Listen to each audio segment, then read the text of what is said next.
trouble. First I'm excited. Hey y'all, welcome.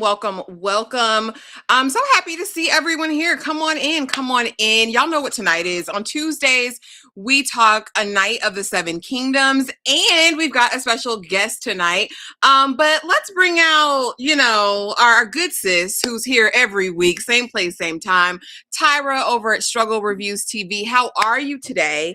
And are you ready to get into the night and the kingdoms and the dunks and the eggs of it all? Yes, I'm great and I'm ready because Egg, I see you. I see you, son. I know who you are. I'm in the streets. I'm ready. I know you. I see you. I love you. Okay. And next we have a special guest, and I'll allow him to introduce himself, but we're so glad to have him. Polly, how are you? And are you ready to get into A Night of the Seven Kingdoms? Absolutely. And I'm well. It's great to be here. Yeah, I've shared this thing out. Get on it in here. I'm so excited to be reunited with the struggles and now with my sweet perspective. So, yay. Awesome. Thank you so much for being Yeah. here. I hope I have enough slides. I think I do, to cover the major beats of the episode. But you guys come on in, say hello, let us know how you are. Give us your rating of the episode from 1 to 10, 1 being the worst possible thing ever and 10 being the best. Drop it in the chat so we can see where we stand. And we're going to start where we always start. Right here with overall thoughts. And Polly, I'm going to start with you because you're the fresh voice on the panel tonight. Yeah. Episode 2, what were your overall thoughts? I'm in love. Is it possible to be in love with a TV show this quickly? Yeah, there's no holes in this show so far. And it's called Hard Salt Beef. That's the name of the episode. It's got a little bit of everything, but at the heart of it, it's these two. And then of course it's great casting, fantastic characters, fantastic writing, and they're literally pulling lines out of the books. So I am I'm beyond entertained with the first 2 episodes. Love it. Tyra, we know how you felt last week about the first episode. Coming into episode 2, did this move you? How did you feel? What were your overall thoughts? Once again, I'm excited. You know that this is not my cup of tea. And you know that I'm also new to the universe overall. I have not read one book. I don't know any of the lore. But from what I do know, I can say with our little baby Egg here, the information that I feel like they led on to this episode, I thought it was going to be something that they were going to hold and kind of wait on. So I'm like, if you're revealing something like that this early, it must be something juicy about to take place. But I did enjoy the fact that I feel like it is kind of the tempo and the tonal shifts in the show. They weren't as blunt here because it was almost slapstick SNL parody, which I did not mind first episode, but it felt like they kind of drew back here and we found like a good medium. I enjoyed it. I feel like I'm just looking forward to what's about to happen because we got a long way to go. I'll just say that. We definitely do. This has actually been my favorite episode thus far. I'm excited. I'm on the edge of my seat. I love an epic journey. I love an underdog on his way to greatness. We got some really good foreshadowing in this episode. We met some awesome characters who I feel like are going to be pivotal down the road. So I'm really excited. This to me was chef's kiss. Outside of Sir Pennywise in his third leg, I was really good. And I see you here, Sea Golden. Yes, because I said, what are we doing? Uncircumcised at that. HBO Max must be stopped. I don't even know how we're producing these things, but I'm here for it. I thought this episode was great. I loved it. So let's see the ratings. I see a 7 over here, and Polly, I'm going to move you up to the top because I don't mind getting blocked out for the comments, but I want you guys. No, it's okay. It's okay. There we go. And let's see. Oh, I don't want to be that big. Okay, so Sea Golden gave it a 7. I see Andrew gave it an 8. Danny says 6 or 7 out of 10. All right. Dane, Wow. course. He's like a 5. Dred Wow. Shinobi, 8. Okay, 7.5. Pamela, all right. All right, I'm gonna give this a strong 8.5. I really enjoyed this episode. I did. I thought it was good, but we'll get into the rest of it all. So as we start out, we're going back to the past. But again, as Polly said, episode 2, Hard Salt Beef. After appealing to the various lords assembled at Ashford, Dunk seizes his chance to make his pitch to Baelor Targaryen, and we kind of see how that evolves. But getting into the things, in the beginning, we're reminiscing. Of course, we're reminiscing with Sir Pennywise and the thing of it all. And we're reminiscing really with rose-colored glasses, right? Because who was Sir Pennywise? He's not remembered by anyone for being exceptional or great. He hasn't won any tourneys. Who was he? And so we kind of get a bit of the truth still mixed in with who he was to Dunk. Dunk says, he may have been a whoremonger. He may have been not notable. He may have been this and that, but he treated me well, right? And so I really want to do my best to honor his name and all of the lessons that he taught me over the years. Do I need the explicit nature? I don't. Me and my delicate sensibilities, but I mean, we're getting to know who the man was, and we're getting to know Dunk. Yeah, I know it's Penny Tree. I call him Pennywise. It's my nickname for him. But Polly, I'll start with you. What did you think of our opening sequence and Dunk really just looking back on the past and talking to Egg about who Sir Arlen was? I think it's wonderful going back because, as we're getting to like Dunk, who raised him? And is an imperfect man, but, he was a good man too. I'm talking about Pennytree.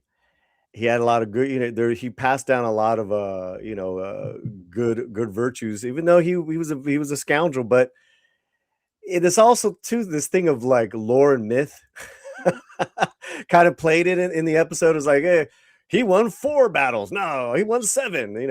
So that I think that all falls in line with it, and we tend to do that with those people that we were fond of in the past, especially after they've passed away. This guy buried him, and it was a very stark opening, and then it became very funny. I'm going back to episode 1 right away, and if you notice, they keep so far with the 2 episodes, they start almost kind of at the same scene, the same setting of the tree, and then end with him and an Egg looking up to the stars, going to sleep.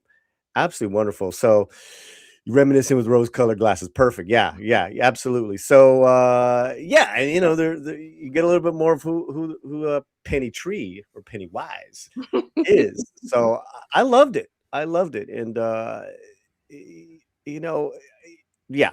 I could go on, but that's what I got so far. Absolutely. And I think as the story goes on and builds, I think we'll get a lot more of Sir Arlen and really who he was, because this was a little bit tempered with more truth than it was in episode 1 when Dunk kind of goes back and is reminiscing on things. Tyra, what did you think about our opening sequence? And, Dunk, he was a dogged fighter. He wasn't good at it because I wore him out, but he never quit, Tyra. I'm just trying to understand how are we supposed to focus on anything when he led with a baby leg and satisfied many women in his day. I said, what are we doing here, HBO? Why is this in my face so early in the episode? And why are we lingering here for so long? It was so much of it. But beyond that, the reminiscing with rose-colored glasses situation scares me a bit with Dunk. I do love that he respects him and Penny is revered and he taught me so many things, good or bad, because he only beat me when I deserved it on Sundays, But as long as we are lingering here, we're not coming into our own because he's still reminiscing on how great he was and how am I supposed to live up to this expectation? How am I supposed to do that anyway if nobody actually remembers who he is? But you're still like placing yourself in this shadow and you're still relying on, well, if you don't know him, maybe this person does. Like I said, last review, I was hoping that we would kind of get beyond that. Like, well, hell, no one remembers him. So it's up for me to make my own name by myself, and it starts here Mhm. now today. Nope. As soon as the episode starts. So do you remember? Remember he saved you back then that one time? He was leading the brigade in the front. Well, kind of not in the front because he couldn't fight, but he was there and he was committed. Yeah, I don't know who that is. He's just still kind of stuck here. But I think as we go on, those rose colored glasses will drop, and then it'll be like, yeah, he was this, but he was also terrible. This is bad too. Maybe this is a trait that I should leave. I think he'll know what to take away and what to leave. But just right now at this moment, it just shows me that he doesn't quite have any faith in himself, and it's just all about who Penny was. But who is Dunk outside of Penny? Because it ain't like Penny could fight, from what we can see. Absolutely. And I love how they're kind of play on that towards the end, when we get to talk to the Targaryens. It's like, no, you're going to have to chart out your own path, and you need a new sigil, but we'll get to that, of course. So now it's Egg, right? And we're going in, and at this point, Egg is really sick of hearing about Sir Arlen, because what the hell? He was an Ish Knight. Nobody knows him, Dunk. We need to find another way to get you into the tourney, and don't let these people play on your top. You're a hedge knight. You go in there and you tell them who you are. You believe in yourself. And Dunk is like, yeah, I'm not really great at that. And I thought that was really probably what really sucked me into the episode. Both Dunk and Egg are super vulnerable with each other throughout this entire episode about their insecurities, about these things that I don't feel comfortable with. Like, yeah, they view me this way. Yeah, and they think I'm puny. You know, there's all of these different things at play, but I love how each of them kind of feed the other, right? Even in this moment, it's like, no, you walk in there, Dunk, like you're somebody and you're going somewhere and you're going to be somebody. And I said, Egg, you better give him free game and help him with his confidence, because that'll be Dunk's biggest thing. I loved in the first portion, we do get a little bit of a fight sequence, and he's dogged as well in his fighting ability, is what it looks like to me from the little scene we get to see with him sparring with Arlen. So I think Dunk has everything he needs to succeed here. I think confidence is going to be the big thing. But Tyra, I'm going to start with you. What did you think of this pep talk, Egg, and this dose of reality? Because clearly Sir Arlen was crap. He was a crap knight, buddy. We're going to have to use a different angle. First of all, Egg is the most precious thing I've ever seen in my life. He's so cute. Something about, I don't know, it's probably bad, but something about Egg gives me like the precious. Or like, what is the little, it does, I'm sorry. What is the little fella? I don't know which Harry Potter it is, but he's like, Dobby, Master gave Dobby a sock. It's very Dobby. Master gave Dobby a sock. Yeah. It's very that. It is something really adorable about him. Like, I love how optimistic he is, but he has this wisdom because, of course, we know eventually who he is. So he can give him some game, but I can't tell you everything because I don't want to reveal who I am. But I can tell you enough to know that, baby, you don't need these people. You don't need to pour into. You have confidence in yourself. Be who you are for your pride. Like, come on. I love him speaking truth to power, and they're both gonna need each other. I feel like he sought out Dunk because Dunk represents something that he probably wasn't getting at home and why he ran away in the first place. And they're both going to just grow together. I'm just feeling like they're going to just try to hurt my feelings and separate the two when we figure out who Egg is. And I'm just not going to be prepared for that. I don't know what's in that book, but it's very, Dobby. Oh, I just love him so much because he's so positive, and I'm really looking forward to knowing what was poured into him for him to reject it and want to leave and seek out somebody like Dunk. And I'm just hoping that he hasn't been hurt or pressured or whatever. But if we're willing to go this extent and conceal ourselves, it must be something pretty bad. But I love him pouring into him, especially when they have the conversation. He's like, okay, well, they said I was stupid, and well, yeah, they just said I was stupid. Like, aren't you going to pour into me? Because they said, yeah, because I'm tiny. Well, I don't have to tell you my business. I don't have to share that with you. I thought you were going to pour something into me. It's like, well, no, we're not going to pour it just yet because Dunk isn't ready, but eventually he will. For sure. Polly, what did you think of this moment with Egg? And don't let them play with you. You're somebody, Dunk. You can do this. What did you think of the encouragement here and the conversation between these two early in the episode? This is one of those, high IQ Mensa kids. You know what I mean? Like, it's like, wait, how old are you? Are you sure you're not an adult? I'm also getting a Cyrano de Bergerac vibes where it's like he's feeding Dunk all the wisdom of the world. This kid is just so smart, just really on human behavior, on how people are. And he's like, "Why are you kissing those people's butts? You know, they're no better than us." And he's like, "Well, they are better." It's like, "No, they're not." Yeah, he's fantastic. And listen, I think I don't I don't know. I don't know. No spoilers here, but I got a feeling there's a reason why his head is shaved. For sure. And I've seen both episodes twice now, and I was like, oh, okay, all right. I see Egg, and when he's big boy Egg, and when he's like, put me down.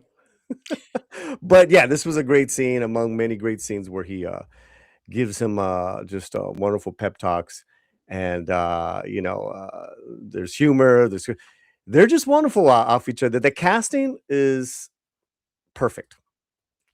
Chef's kiss. Absolutely. And I was just Chef's reading kiss. an article and George R. Martin, because there's drama around House of the Dragon, the showrunner, all of that. But George R. Martin couldn't be more pleased with the showrunner on this show, the casting. He says he really loves everything about this season, and says this is really true to his vision of who he saw as Egg and Dunk. So I feel the chemistry as well. So now we're here. We're back. We're back ready to try still to get into the tourney. And Dunk is just steadily disrespected and rejected anywhere he goes, whether it's in to try to help with the horse, because that's a whole other thing. But even I just want to talk to you. Do you remember Sir Arlen? He did fight for you guys. Like, is there a chance? No, and get out of our face, Sir Duncan the Tall, if that's going to be your name for real. You would think this would break his spirit. I just really love how resilient Dunk is and how determined he is. Really, he's like, I'm not going to quit. If you're not going to give it to me, I'm going to go somewhere else. I'm going to sneak in and I'm going to spy if I need to. And of course, I have slides for that. But Polly, I'm going to start with you. Dunk is steadily being disrespected and rejected everywhere he turns, even by the barn keeper or whoever. It's like, are you a Targaryen? Then get the hell out of my face. Like, who are you? This is not for you. Please. Okay. All right. No, it's not just the stable boy. It's everyone. Hookers to lords to earls. It's like, dang, this guy cannot catch a break. All because he's kind of a galoot. And he kind of just wants to, like, he's been shy that whole time. But you talk about an actor taking advantage of one line. Was that stable boy? Are you Targaryen? No. Well, would you kindly get the fuck out of the way? Oh, I'm sorry. Was I not supposed to? Can I curse? I'm sorry. I'm sorry, my sweet. I'm sorry. I didn't know. Okay, all right. But that line was just incredible. Would you kindly F the hell out of the way? I mean, God, even the smallest people in this show are just like walking all over him. But I will say this, and this is a testament to the way it's being directed in regards to the camera frame, whether it's a master shot or a mid shot. You always seen how big Dunk is. It is incredible. You're like, oh my God. Like, and so it's great depth of field. And they're always reminding you what a giant he really is. And just, like you said, people walking all over him. He won't give up though. He's not giving up. And then and I know we're going to discuss this. He is tenacious. So that's a good thing. It's funny because our insecurity, it's at fight or flight, so he is fighting. He's like, I got to get in this thing. So yeah. So, sorry guys in the chat. His destiny is hinged on this moment, Tyra. Yeah. Like, he's got to find a way in, because if he doesn't, what was Sir Arlen's life worth? Because like you said earlier, everything now is kind of based on this perceived legacy that he needs to carry on because of what Sir Arlen invested in him. So what do you think about the constant disrespect and his resilience? Like, I'm going to keep going. I don't care what they say. I mean, we're resilient, but I feel like he's still residing in the space of what everybody always told me, how dumb I was. I don't think he believes in himself just yet. And even though he's towering over everybody, like, he doesn't really carry himself with like true like pride and dignity, or his show is definitely not any grace there. It's it's that need to carry on like the legacy and Sir Penny, and I need to do this for him. But what do you want to do for yourself? How much are you invested in this? Like he needs to realize what he has at stake here and why he wants to do it outside of Penny and honoring his memory or legacy and what was passed on to me. And I know that's, the space that they reside in when you become a squire or whatever it is. But it just feels like right now, okay, he's passed and this is what I was supposed to do and I have to ring true to that. But how much of that is Penny and how much of it is you? I think once he realizes what his stakes are in it, which will probably be Egg and that nice black woman with them puppets, that's probably going to be the real push. That's probably going to be the real thing. But right now it's just all about that. All the rejection and disrespect. It's really funny. It just rolls off of his back because I think he still believes it's true. Like, I don't deserve to be here or talk. And I don't even care about how he looks. Like right now, we still beating him clothes on a rock. That's fine. But it's all about, once you believe in yourself and carry yourself like you're someone, it won't matter how you show up because it'll be reflected in your inner being. It's not there yet because it's not up there yet. So I think when the two connects, we can really move in these rooms and it won't matter what our status is. But right now, we're getting rejected and disrespected every single time. At every turn. But now we get to the fun part. This was exciting because let me get in my bag. Let me get in my Game of Thrones Westeros bag and get into these houses and remember who everyone is. And so the fine one, Mr. Zaddy with the salt and pepper. You're wondering, why is his hair dark? Yet he's a Targaryen. That is Baelor, right? But his people are the Martells. And so his mother had very dark hair, which is why he's like John. You know what I mean? He was half Targaryen, half Martell, right? And Baelor is the heir apparent, right? He was the firstborn, and he's next in line to inherit the Iron Throne. But for now, he's serving as Hand of the King, right? He's the gracious one, the kind one, the one I have another slide for, and we'll talk about that. Maekar, on the other side, is the younger brother. He is the father of Aerion, which is the one we know is going to be hell. When he rode up on his horse, we knew instantly he's going to be a disaster. And so these are the three Targaryens that we actually meet on the screen this episode. Tyra, I'm going to start with you. Just initial impressions, really knowing nothing more than what I've just told you and what you saw. How do these people frame up? Can these people all be trusted? And what are the vibes? What are you getting from these Targaryens? Yeah, thank you for that, because I know nothing Jon Snow. I don't know who these people are. Outside of the white hair. Baelor is Bay. Baelor is an ally. Baelor saw him. And I'm sure he is, because if you're saying like he's 50-50 and he's not whole and he doesn't carry enough of the trait or whatever to have the white hair. So he's probably experienced some type of being an outsider or outcast or having to prove himself. I don't know, but the Targaryens seem to be white hair or bust from what I saw over there in those Game of Thrones streets. So the fact that he's here and he's present, he's active, and he does have the power to say so or whatever, that means that he's someone. And if you can see me and be some type of ally, because we're going to need somebody to get up out of this rut and stop being disrespected. I like that he heard him out and he listened and he didn't instantly reject Dunk just because of how he looked or what he didn't have or brought to. Even though Dunk got in there, I said, Dunk, Lord, you got one job. Don't come like, yeah, I'm sure we won't find him dead. I'm sure he's alive and Dunk, you have one job. Don't get in here and say that. Maker, terrible individual. I don't see anything redeemable. I feel like it's bad. I don't know. We didn't get a whole lot of time with him, but between him and the son, it seems like birds of a feather for me. I don't know if Egg is who I think he is. These two are why my baby left. Okay, it's them. So I don't see anything good coming from them because Egg seems to be a good judge of character and have all this wisdom. And he rejected that. But I like the fact that Bayer, he not only saw him, but he gave advice and he told him what we need to see. Like, you have to create your own out of this. You can't keep holding on to his legacy, even though I remember exactly who he is and what he contributed. And that says a lot about Bayer's character, because Maker was like, you remember that little mangy random, you know how many people we encounter? Yeah, I remember, the people that I need to. And I'm good with faces and names. So he is, maybe telling the truth, but you're not an heir, you're not a son. So this is what we need to do now. Maybe you can. And maybe he'll be the person to help get him there. And we're going to need somebody when we find out who Egg is. But Can't be trusted over there. We never trust the white hairs. I don't know what's in them. Was it House of Dragon Streets? Maybe it's some good white hair over there. I'll watch it one day. But from the one white hair people that I've seen over there in Game of Thrones, they're awful beings. Absolutely not. It's a mixture, but Bay is definitely zaddy, and he's definitely a kind man, and he's known as being just in the lore of everything. He was a very just person in the Targaryen line. But Polly, I want to know from you, initial impressions, first impressions on these Targaryens. Can any of them be trusted, and who do you have your eye on? No, absolutely, they cannot be trusted. This is the Corleones, man. This is after Michael has gone to the dark side. You know what I'm saying? Is that Baelor is charismatic, he's wonderful, but he's Michael Corleone. You know, after he's taken care of Daddy. So you got to look out for these guys. Now that being said, because you know the Targaryens are they're mafia, man. These guys are just ruthless. That being said, it was a wonderful scene.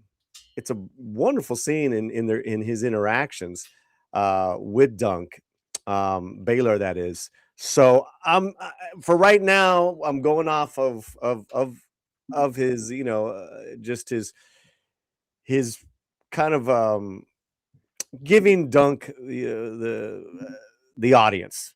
That was pretty cool. Whereas Maekar, I mean, that guy was ready to kill him, man. I mean, gosh, this guy was just, you talk about, you know, how was your ride over from the other town, because he had like such an attitude to he's just so cantankerous. And Arion had a little funny moment, you know, dismounting off the horse, kind of mistaken. So, but you know, they're Targaryens.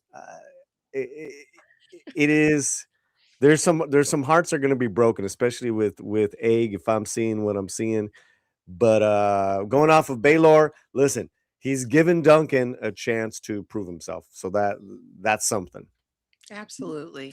Absolutely. And going on over here, just to kind of give a little bit of background as to what's happening. Aegon is not the only missing son, right? Because I know immediately we're like, Aegon. You think about the Meister at the wall and all of those things that we saw in Game of Thrones, but he actually has two sons that are missing. And the plan is that Aegon was going to squire for his older brothers. They were both supposed to be in the tourney, Aerion and Darren. Darren, we haven't even seen yet. We don't know where Darren is, who Darren is, what Darren even looks like. And I'm really curious about if they're going to introduce him. They allude to him, but I don't believe in the episode they actually mention him by name. But basically, Aegon was supposed to squire. Now they're missing, and he's like, you know, they better be out of the land of the living. And so it's hilarious when Dunk later is like, they'll both be. I hope they're found living. Like, they won't be dead. I trust that they won't be dead. But that's kind of where we're at. He's stressed out because where are my kids? And of course, Uncle Bay is like, you know, it'll be fine. It'll all work out. And ultimately, he says, I don't think they needed to be in the tourney anyway. So I'm very curious about what Arion's prowess is as far as a fighter. Also, who this son Darren is, and if we'll get to meet them. Polly, you know some of the lore. What did you think about as far as the missing sons, and why am I still proceeding to the tourney? Do they really expect to find them?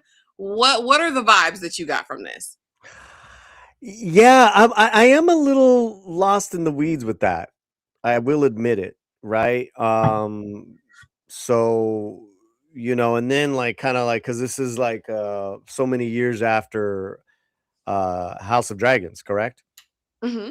So how are they all related, and why some are dark haired, why some are, you know, are still blonde? So I have to admit, I was a little lost in the weeds with that there's two missing. Okay, they didn't specify if they're how old they are. Like you said, one is squiring, and then you're seeing Egg watch the actual joust. I know we're gonna get to it, and he was this thing with his hands and looking at the other squire. So, but yeah, I think that's really all I got right now. I think what was interesting was when he said to this Targaryen is like, I hope your sons aren't dead. His reaction. Yeah. I'm like, was he what was that? Does he know about their demise? Is their demise? Did he want? Did they take again? This is high Shakespearean drama here. So maybe there was some parts of the family they're taking out each other, which it's House of the Dragon. So yeah, that's what I got. And that wouldn't be uncommon with Targaryens. That wouldn't be, far off the pale. Tyra, two of the sons Mhm. are missing. What does this give you any foreshadowing about what's to come? Any idea of what's going on? And are we going to meet this other son, Darren? Because again, he has two, according to the lore, that are supposed to be in this tourney, and he wanted Aegon to squire for them. If we're still continuing on, is it like a show must go on with the tourney type thing? Because if my sons were missing and I cared that much, I would be out looking for them. They're not. I mean, two. I mean, one would be like okay, especially one who's of age and not our little squire. But they're not like actively seeking them out. It's just like, oh, where are they? Like, wouldn't we be looking for them if we cared that much? I don't think we care all that much. Mm-hmm. I just couldn't. I didn't know what to read into it. I thought that we were going to be having side quests of we're sending people northwest, south, east, and west in search of my sons, and I haven't. Maybe we are, and we just didn't say that. But it just didn't feel like it was hell and high water if we didn't find our sons. And it's just like, well, the son that needs to be here is here, but the both of you were really supposed to be here, and that one was supposed to be a squire. But if they aren't, are we really stuck out in the way because you can really do the job of both of them? We really don't need them, but I want to know where they are because I'm disappointed that they aren't here. Like I'm more upset that they aren't here and I want them here so I can yell at them. Not because, oh my Mm-hmm. God, my loving children, where are my sons, my heart? It's not giving that. So how much do we really care? I don't know if they care too much. And yeah, we definitely addressed that Tytos Blackwood. Baelor's dark haired because his mother is a Martell, and the Martells are Dornish. Absolutely. Hey, D Movie Man, what's going on? Pulling up because Polly Pocket said he was popping through, and I had to support the ladies right quick, but I definitely have to catch up on the season. I've heard nothing but great things. Yeah. Hey, how you doing, D Movie Man? D is one of our writers on our website. Awesome. So he is turning in a review on the movie Klika. So yeah, we've been working with D for the last few months now. He's a fantastic writer. Love you, D. Come on, D. Mm-hmm. Not surprised. Check out the website, you guys. And so, of course, now we have the initial meeting between Dunk and Arian. And I mean, subtle foreshadowing. This looks like an arch nemesis if I've ever seen one. It looks like someone that I'm going to do battle with. It looks like it means war to me because you disrespect me up on that horse and you get down here and you're a little person. I was like, you just come up to Dunk's hip and you have all of that mouth. But in true Targaryen fashion, this is how they move. I expect him to be incredibly wicked. I expect him to be a Bond villain at this point. Tyra, I'm starting with you. Is this subtle foreshadowing or do we definitely know this is going to be an issue? Girl, how subtle was it? He gonna go and try to grip up that puppet lady in the next episode. Watch. This is bad. It's all bad. We already have him getting sized up. Like, you know what, gather the horses, stable boy. Like, I'm not here for that. Well, I don't do that. Well, what are you here for? You couldn't possibly be here at the capacity of a knight. You can't fight. You look dusty. What else? You're a servant, right? Like, no, I'm not. I'm Ser Duncan. Yeah, whatever. Yeah, he's already looking his nose down as naturally as he would because of course we are a Targaryen. But like once we're face to face and he's not going to see him, let alone an equal, but as like a formidable opponent, like he's going to scoff. Like, oh, what are you doing? Get off that horse! What are you doing here? I think it's just going to be like a I can't curse. It's gonna be a mess, okay? It's gonna be a hot mess because when we have this, and then it's like, not only are you here, but is that my brother next to you? Yeah, you got to go down. You have to go down. It's gonna be really, really messy. But I didn't think that this was all that subtle. It's like, yeah, we have beef, and it's beef forever. That's what it gave. It's feeling that way. Polly, was this subtle foreshadowing or very clear foreshadowing of what the future holds for Dunk and Arian and going forward? Yeah, it's pretty clear. This guy's a punk. Talking about like, hey, finch me a wench and some beer, and oh, you're not gonna do my horse, all right. It's like the horse is the first thing, then a wench and some beer. Then he gets off the horse. Yeah. This this is of bad things to come. Uh, and you know what's interesting? He gets off the horse, right? And he's like, okay, whatever. And he goes and walks away. Immediately, his horse that you see right there almost knocks out one of the stable guys. And horse whisperer Dunk puts his hand on the horse. It's all right, buddy. I mean, it's like, this guy's got all the skills. This guy's very in tune. I like that. Those are like little subtle characteristics that I love about Dunk, and he brings him into the stable. Anyways, I like the horse more than I like this guy.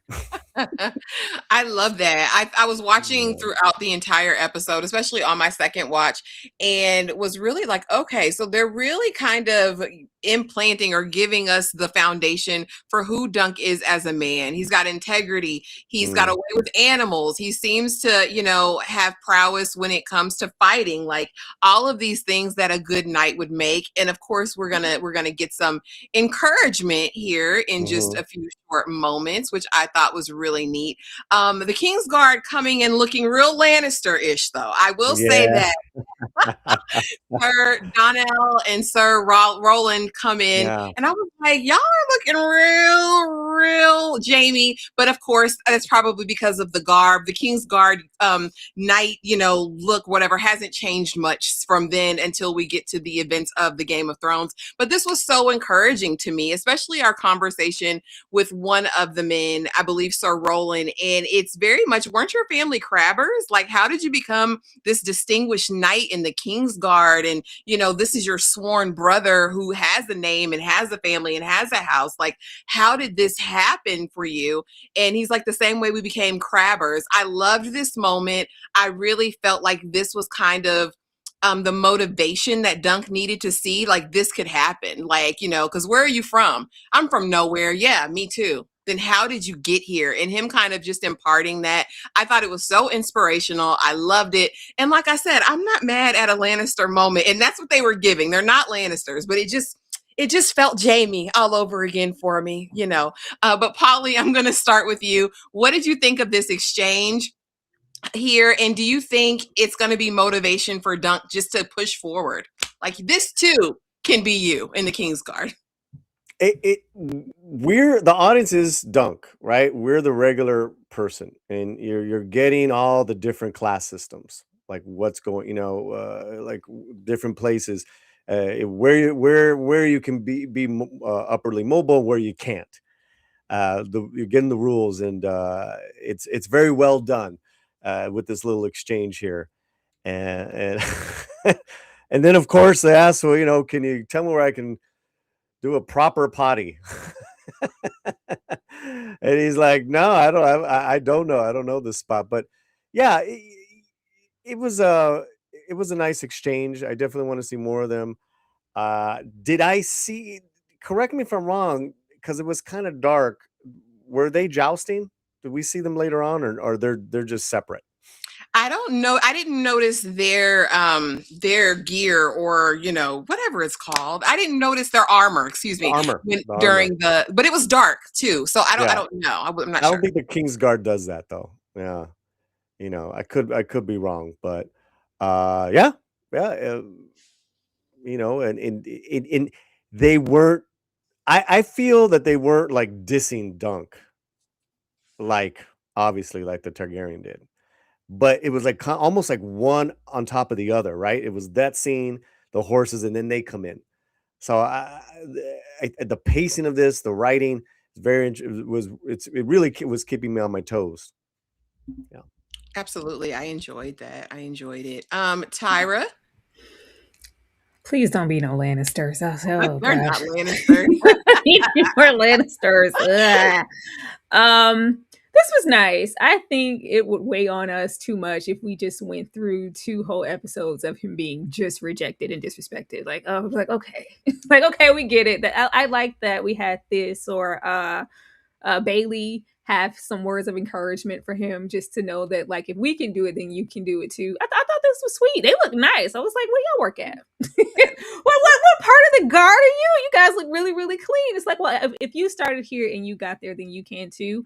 I'm hoping that is not a one-off, and we have, because we need some lines of we I need something from a boy. I thought at this episode, like, okay, he's gonna accept nobody knows who Sir Penny is, and when we get to episode 2, it's just gonna be about rebuilding. But I didn't know personally how distraught and it just how down he was, and how he was told he was dumb all his life.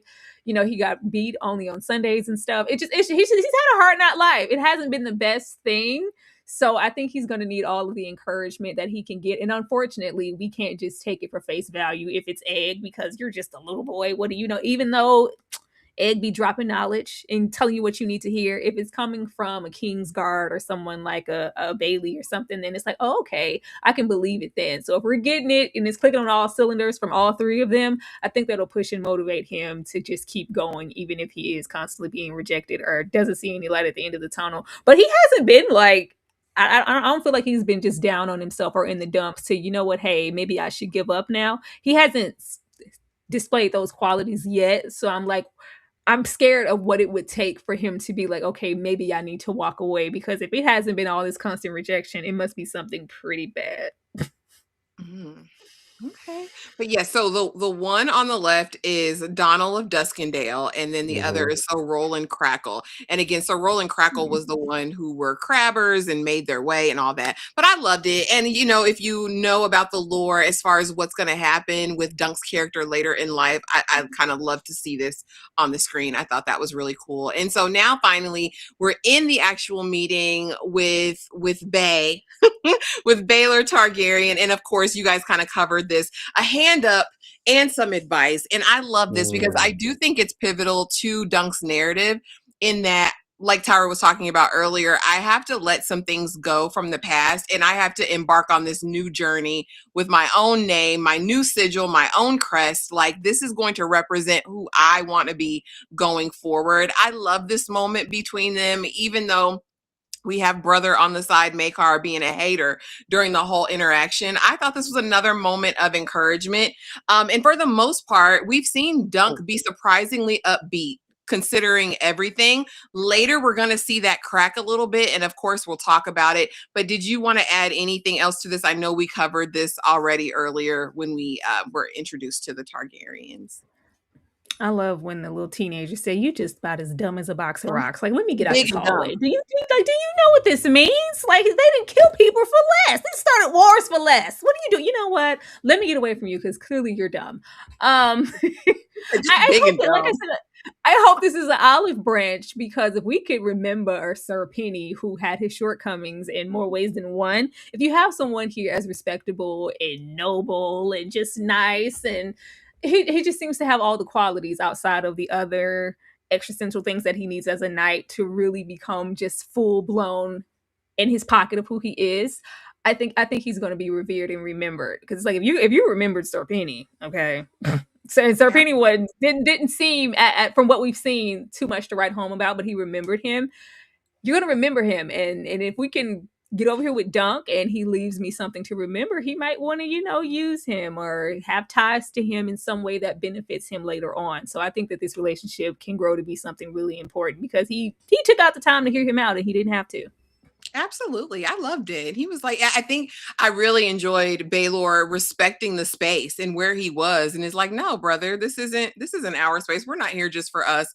I think that's indicative of who he is as a man. I can't wait to see who Bay is. I really adore him already. Like, and I'm not all up on the Targaryens like that, but I adore him. Anything you want to add to this, Polly? I know we touched on it a little bit earlier, but what did you think of this scene, the interaction, and all the eyes? Because everyone around was in shock. Like, what are you doing? Like, this is bold to come in here and confront the target, the hand of the king. Like, this is big. Oh, he snuck in. like he snuck it through the kitchen. Saw another, heard their conversation, and then was listening. And then, like you said, with the princess, fantastic scene. I mean, because like you said, you had the two main characters in that scene, but then you had the brother the son, and then the two locals, like the local noblemen, and then the master of the games. So all ping ponging off of Baelor, right? He was like, so they were except for the brother. The brother was just like couldn't be bothered. He's like, everyone's trifling here. They were all hanging on Baylor's words, and it was a wonderful exchange. But as he's walking out, you got to remember, hey, you can't use. You're not blood heir. You got to get your own shield. You got to get your own design. You got to get your own. You got to get your own branding. And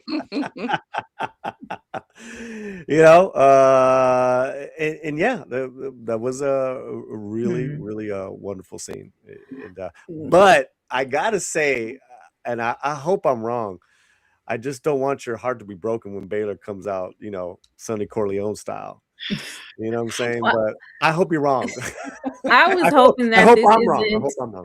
this isn't something that could come back to him, because he did, with his little goofy self. Well, yeah, hopefully your sons are going to be found and nobody's dead and this, that, and the third. If you are tied to Egg or whatever transpire, and we don't know what's going on with the other missing son, could this potentially be something to come back? Because I remember you were in my face and you said this one thing this one time, and now you're suspiciously with my other son. Do you know where my other son is? Like, could it be something negative? I hope not. Well, Baylor's just the uncle. I really think he's going to be impartial. Like, I really do. I think he's going to be fair. He's known for being just. I'm just going to say that. So I think Baylor is him in real life. But I mean, as soon as somebody find Ashley, you be over there giving hops. The good-looking ones tend to be, I'm just saying, they tend to be a little bit more diplomatic. I'm just going to sit it right there. This is true. This is true. But now we have Tansel too tall. She's gonna be too tall for me. Cause all right, sis. Yeah, because I'm her. I do all of the things. And so Dunk, we know this is his crush. We know this was immediate love at first sight. When he saw her on the stage, he said, love you, gotta have you. I need you, baby, in my life. So this is my first step, right? I need a new sigil. And she says she paints, she makes all the puppets. Like, that's not where we were there initially. But as she started talking, like, oh, okay, yeah, we do all this. My uncle, does the puppets. I do the painting. Like, we got you. And he's like, well, could you, maybe help me with this branding, as Polly says, and falling all over his words. This was so adorable. She's really like, okay, what's next? Yeah, do a tree. Do this, do this, do this. And I think Dunk adds the stars. Like, yeah, and put some stars up there. But we come design. Yeah. And we forged, I believe, a connection. Now, is Miss Too Tall gonna be into Big Dunk? Polly, what do you think of this? Because we know he's got eyes for her already. Where is this going? Oh, she's wonderful, but she's her own woman, which is great. But she's never talks down to him. It's a wonderful relationship. I hope I hope no hearts are broken too deeply. I don't even want to think about that. I don't want to think about. That's like that's now I'm getting anxiety because I'm like, someone's gonna die or someone's gonna get rejected. But yeah. What a beautiful moment too, in regards to adding that shooting star. That was a nice touch from episode 1, as far as his new sign. And every time he said something wrong, Egg was like, really, boy? I gotta do everything around here. I gotta, you don't even know how to talk to a woman. Great scene.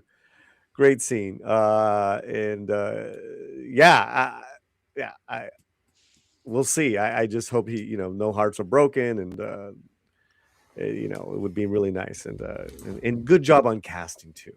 I love the non-traditional casting.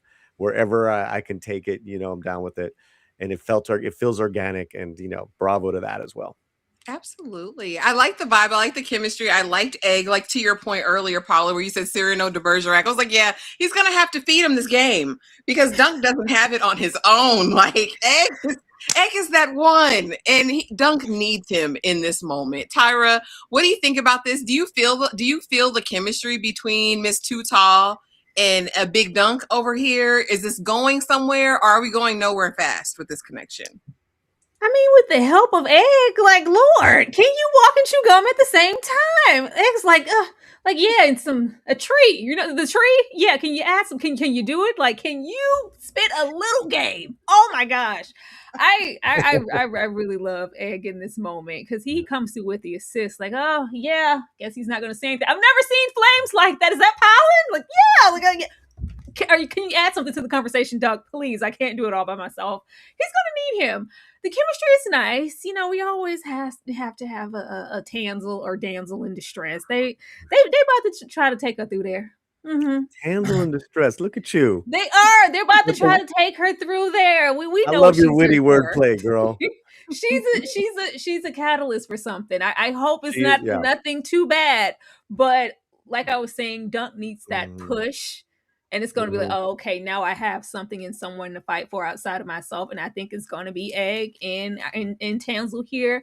He was trying really hard though. She's like, yeah, you know, I was always too tall. It's like, well, no, I don't think you're too tall. I think you're tall enough to ride this ride. But he couldn't get it out. He couldn't tell that she was tall enough to ride this tall ride. I love that chemistry, and I like afterwards when he's like, Egg, did I come on? Like, how did you? Well, I think it went pretty well. I think you gave it everything you had. And it's just really adorable. But I love that Egg could come through with the assist because Egg knows who he's dealing with. Egg is good at reading people. He watches and listens all the time. So he's like, okay, yeah, you have no game, you have no skill. I must help you now. I love this. And she could have charged him. She could have gave him some type of little proposition. I didn't hear no payment exchange. It was like, yeah, I can do that for you because you know you don't get nothing free in these times. It's not like she was doing it for free. We know Dunk gonna throw her some change, like how he did about the horse, you know, and make sure she got a snack tonight. Like that hurt his feelings. But I'm over here. I'm over here with Dunk, and of course the new equipment because in addition to this, he does have to now buy new armor. The armor that he has isn't gonna fit because of course that was for Sir Pennywise, as I call him. But yeah, I'm interested to see where Miss Too Tall goes, and I too think there's gonna be some friction there. But I think that makes the best heroes, right? When you have something to fight for. So now we kind of have add some levity to the episode. We have some fun with Lionel, honey, my boo. Y'all know I love Lionel Baratheon over here. And Egg. We have some tug of war moments, and we get to watch the joust. I thought this was so fun. Egg, you get on my shoulders. This is like we're going to the football game for the first time. This is tailgate. This is the actual event. I mean, Egg is in it. He knows his stuff. He knows what's happening. He's like, yeah, this is the favorite. This is, you know, the Targaryen. He's going to do this. And all the while, he's really educating Dunk about how all this works. This immediately tells us Egg's had time to observe. He knows the houses. He knows the lords. He knows the knights. Like, this is not your average little boy from Flea Bottom. Polly, I'm starting with you. Some fun with Lionel and Egg. What did you think of this? Egg, this is the first time I really got to see Egg be a kid. And I loved it. I thought it was so fun. I'm almost, you know, bummed out I didn't get to do the first episode with you guys, you know, because this was just so enchanting. This is almost reminiscent of like a 80s sword movie with some lightheartedness and some, you know, frolicking and all that jousting and good old times of tug of war, right? And is it Lionel? Is that the name of the lead guy, was the nobleman there, and it says, "Come on!" And Lionel, Lionel Baratheon, he's fantastic. Oh my god! And then like they're doing the tug of war, and he's like, "I'm gonna take a break, and go get a swig," and he slaps the guy's butt. Yeah, you're doing great. You know what's cute was that when they were losing, Egg throws his legs up and wraps himself on the rope because like I'm not gonna lose. You're not gonna lose on me because I know once I cross that mud line, we're done. Boy, what a smart kid, man! And then when they won, it's just like, you know, like you said, wonderful joy there, man. That was fantastic. And again, the buildup with the camera work, you know, focusing on the mud and the what do you call it, the strategy.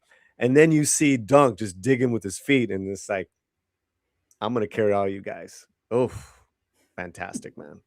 Dunk's a force. I can't wait to see him in full, in his full element, his fully realized self. I can't wait for that. Tyra, some fun with Lionel and Egg. Did you enjoy these scenes? Not only here, but also at the jousting match, and Egg just really cutting loose because I'm having a good time.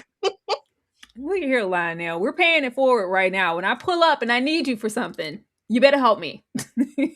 Because from that first episode, it's all, buddy. And how'd you get in here? I was hungry. The whole dance off. We got our Robin Hood man in tights moments. But this here looks like I need somebody. I need some girth. I need some strength. Come on, buddy. Like, okay, well, if I can be here for that, I want you to return the favor because we know that he's going to need stuff eventually. This was adorable. I love that we can tell that Egg is from one side of the tracks because he's here and he's humble enough to know, like, I'm going to help out. I'm going to give my skill, even with my little body, where I can. My feet won't touch over there. I'm going to grab onto the rope, even though I know I'm probably not helping anything.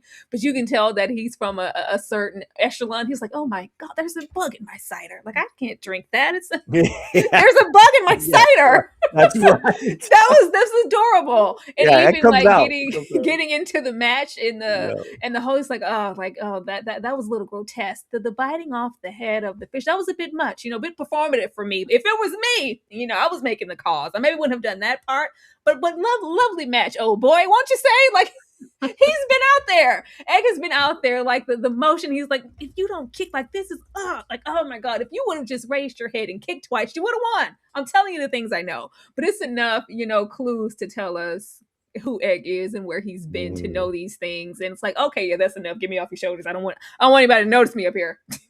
I don't want anybody to see me. But I just really love and appreciated the moment in the match in the tug of war. And it's like, oh my God, there's a bug in my cider. A waitress, can someone get this? I can't drink that. But he has a lot to offer. It's just really, really adorable. And they're like getting close really fast. It's like instant brothers in 2 episodes. And I love that the stakes are already set and it feels like we just met them. Absolutely. I love it. Like I said, they were vulnerable with each other. And I really, really love that. And this was the moment for me. Because, because I'm kind of puny. I'm kind of small. No, you'll be fine. You're going to grow up and it'll be, fine. People call me stupid. Crickets. And he's like, and then what do you say? Like, when they call you stupid, what do you, like,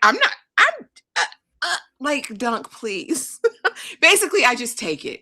And I love this moment because it really is indicative of who these characters are, right? So, yeah, I'm puny and I'll be better. Okay, that's fine. But when people call you stupid, what do you do with that, Dunk? And I think Dunk is going to learn what to do. And I really thought this was a great moment of impartation and vulnerability, right? Because, this is the first time really Egg has shown any sign of, I guess, weakness. I don't want to call it weakness, but how he looks at himself and maybe how he's been talked to, right? Like, you're a runt, you're small, you're puny, you're not gonna, you know what I mean?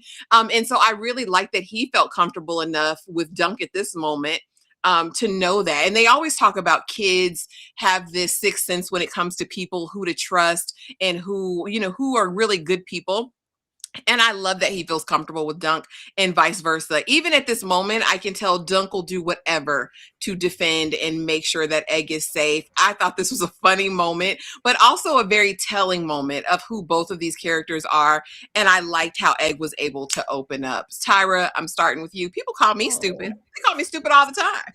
It's like, and... Well, yeah. And it was sad because it's like, oh, you still right now at this moment believe that you're stupid or you're dumb or you're not capable. Like, that's sad, man. Like, oh, that was sad. But you can tell that he still felt it. It's like, I don't have to explain myself to you. We don't have to share that. That's enough. Like, let's stop this here. But the whole, like, I'm puny. I was always told that I was small. He's like, you'll grow. No, I'm of age. I'm still tiny. It's like, well, yeah, you could just tell what's prioritized in the family. And if he's considered the runt and he's not going to amount to much, he's not being prioritized. He's not being treated well. He's just the squire or you can do the brunt and the lower grade work, but we're not expecting you to do anything major. I think they're going to pour into each other where it's necessary. And those shortcomings that they feel like they're having right now, I know that they're going to fill those gaps. But this was just really precious because it's like, and well, then what? Like, actually nothing. People are still calling me stupid right now, and I kind of believe it. I think once he's once we know Dunk to be exactly who he is, when it happens again, he'll know what to do. But this was funny and sad at the same time because you could tell he still believes these things that were told to him, and unfortunately, Egg does too. Yeah. Yeah. But I think they'll be able to commiserate and grow. Like I said, I just love how I feel like these two are going to help each other evolve. Polly, people call me stupid. They call me stupid sometimes. This is a beautiful bond. These are two brothers. It's absolutely tender. It's funny. It's supportive. Like they both are inspiring each other at different times. I love it. I mean, it's so funny because we talk about like representation and everything, with the things that we see, and yet these two characters, I see myself in them. Growing up as an only kid, always wanted a big brother or a little brother, because I never had that. But it was just really, really cool to see this and to see it grow.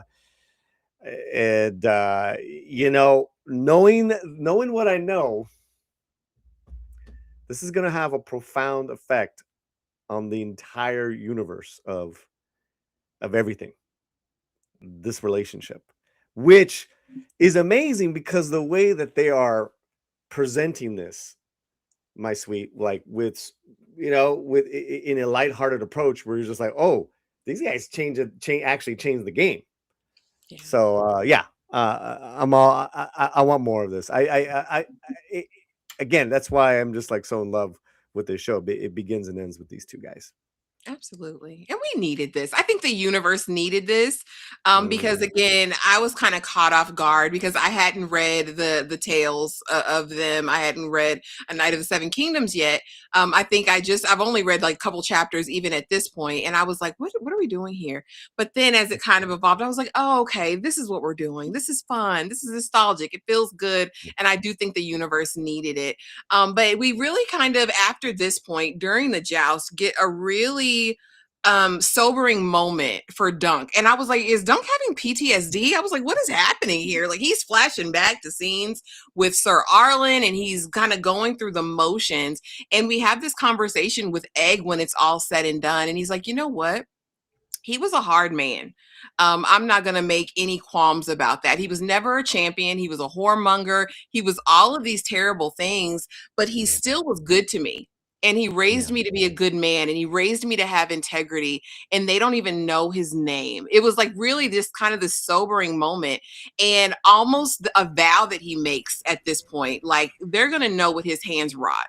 They're going to know who he was through me, right? And though it's not all me at this moment, it's still very Sir Arlen heavy and proving the naysayers wrong about him. I think in this moment, Dunk is finally finding his purpose, right? Because no, and I am a good person. Not only did he raise me, right, to be a good man, I am a good man. And I think if he can kind of wrap his head around that, I think the sky's the limit for Dunk. Polly, I'm going to start with you. What his hand is wrought, I'm going to show them. I'm going to show them who Sir Arlen was through me. I'm going to be the best I can be in the army. Polly, talk to me about this scene. And what were you thinking when you saw the flashbacks? Were you like, what is Dunk going through? Does he have like battle fatigue? What were you feeling? Anxiety, like and I maybe this is all wrong. I think I made a mistake. This is the first time that I it's like, wow, this guy's really brave. He's like he's getting the king. He's there. He's over there. He's not giving up. This is like the first time where he's like totally doubting everything he just did in the first two episodes. You know what? I'm in over my head. I made a grave mistake. I mean, how can you not relate to that? We all have that. That happens in our, in our daily lives. Big, big decisions to small to big decisions that we make with our own lives and our kids and all that stuff. But yeah, that was what a scene. What a scene. And I think this is right before the horns play, right? For the joust. Mm-hmm. Yeah, because they go back to the I'll save my thoughts about the ending scene But I gotta tell you, man, on a personal note, I wasn't raised by my father. I love my father, but this is very personal to me, and I think a lot of people can relate when regards to maybe hearing bad stuff about your parents, and it's like, you know what? My parents raised me. My parents did some good stuff. I'm gonna show you. Yeah. Screw you. You don't know. You don't know him. You don't know. You don't know us. I'm gonna show you, and I that's what I got, and I can relate to that. But it's all good, because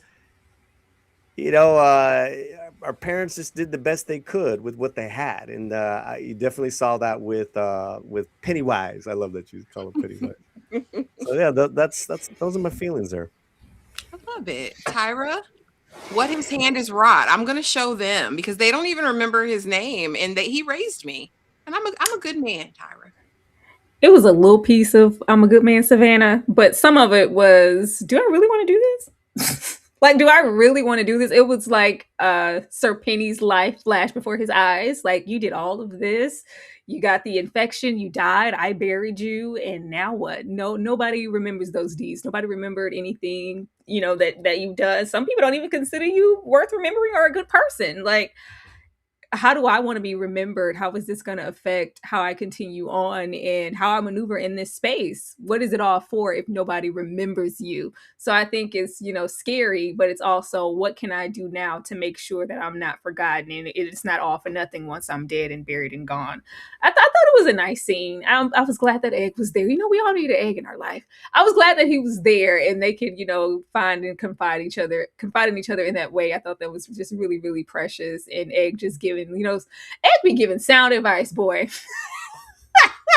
It's very, like you can do it. Like you can not only get out of the shadow of that memory and be your own man, but you can make them remember. You can be something special. You have it. You just have to believe that you do. I think it's nice, but it's nice and human just to see that we can have all this rejection and all of that. But once we get in it, naturally, size or not, skill or not, I'm going to be terrified. Even if I am good, what does it all mean if nobody remembers who I am or what I did? For sure. For sure. I really love that scene. It's probably one of my favorite scenes in the show because I think it's a turning point. I think it's going to be a catalyst for his next big move. But now we have Tyra's favorite part, predictions. Lies. Now looky here. Y'all already know. Y'all know who Egg is. We're not gonna pretend with you people. You know who that is. That's a little Egg Targaryen. That has me concerned because from the moment that we met Egg, I was like, oh, little baby have alopecia? What's going on? Why is Egg bald? Like what are the reasons? And it's like, oh, okay, we're shaving our head because we're trying to conceal who we really are in our lineage. So I didn't think that they would reveal that so early. So since they did, and the best knights, unfortunately, they suffer.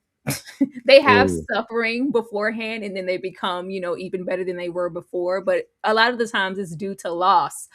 And between Egg and Tansel Tutal, it's looking bad. I think everything so far has been really campy, funny, a little slapstick at times, and kind of positive and really light.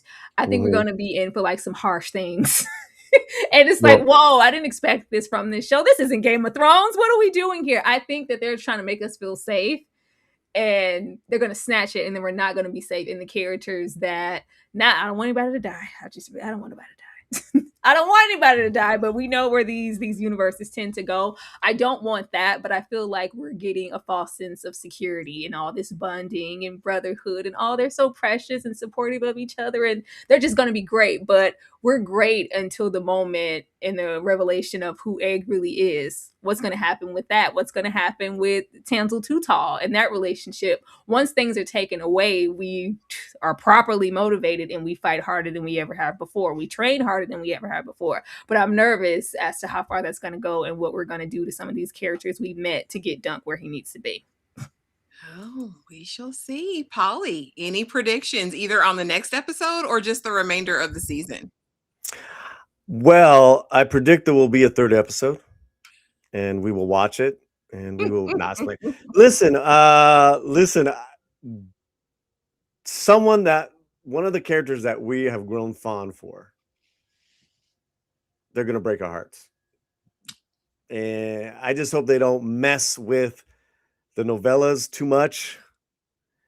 I think it's safe to say that our two mains are gonna be okay, at the end of the day. But there's other characters I'm liking. I'm like, yeah, I'm probably not gonna make it all. Was it 8 episodes, 10 episodes? So prediction. Well, it's he's gonna joust the next one, right? Man, I don't know if he's gonna do well this first time jousting. I mean, I know he kind of, he went to sleep resolute at the end of episode 2, but I'm like, because even old Lionel was saying, yeah, you really don't got a chance, man. You got no chance. That was a great scene, by the way, in episode 1.